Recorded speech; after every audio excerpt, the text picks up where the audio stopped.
அன்பார்ந்த சிம்மராசி அன்பர்களே, கடந்த காலகட்டங்களில் 10ஆம் இடத்தில் ராசிக்கு 10ஆம் இடத்தில் குரு பகவான் இருந்து கொண்டு உத்தியோகத்திலும் தொழிலிலும் சறுக்கல்களையும் ஏமாற்றங்களையும் தந்து கொண்டிருந்த குரு பகவான் இப்பொழுது லாபஸ்தானமான 11ஆம் இடத்திற்கு வருகின்றார்.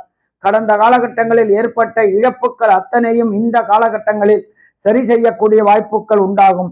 மற்றும் அரசு தொடர்புடைய உங்களுடைய பிரச்சனைகள் அத்தனையும் இந்த விசுவாச வருஷம் தீரக்கூடிய வாய்ப்புகள் உண்டு. அரசியல்வாதிகளுக்கு இந்த காலகட்டங்கள் பொன்னான காலகட்டம் என்று சொல்லலாம். சின்னத்திரை பெரிய திரை கலைஞர்களுக்கு கடந்த காலகட்டங்களில் வாய்ப்பு கிடைக்காமல் வீட்டில் முடங்கி கிடந்தவர்களுக்கு புதிய வாய்ப்புகள் கிடைக்கக்கூடிய வாய்ப்புகள் உண்டு. நீண்ட நாட்களாக உத்தியோகத்துக்கு ட்ரை பண்ணி கொண்டிருக்கின்ற இந்த சிம்மராசி என்பவர்களுக்கு அரசு தொடர்புடைய உத்தியோகங்கள் கிடைக்க வாய்ப்புகள் உண்டு. யூபிஎஸ்சி, டிஎன்பிஎஸ்சி, பிஹெச்டி போன்ற படிப்பு படிக்கக்கூடிய மாணவர்களுக்கும் இந்த விசுவாச வருஷம் அற்புதமான வருஷம் என்று சொல்லலாமா? அற்புதமான வருஷம் என்று சொல்லலாம்.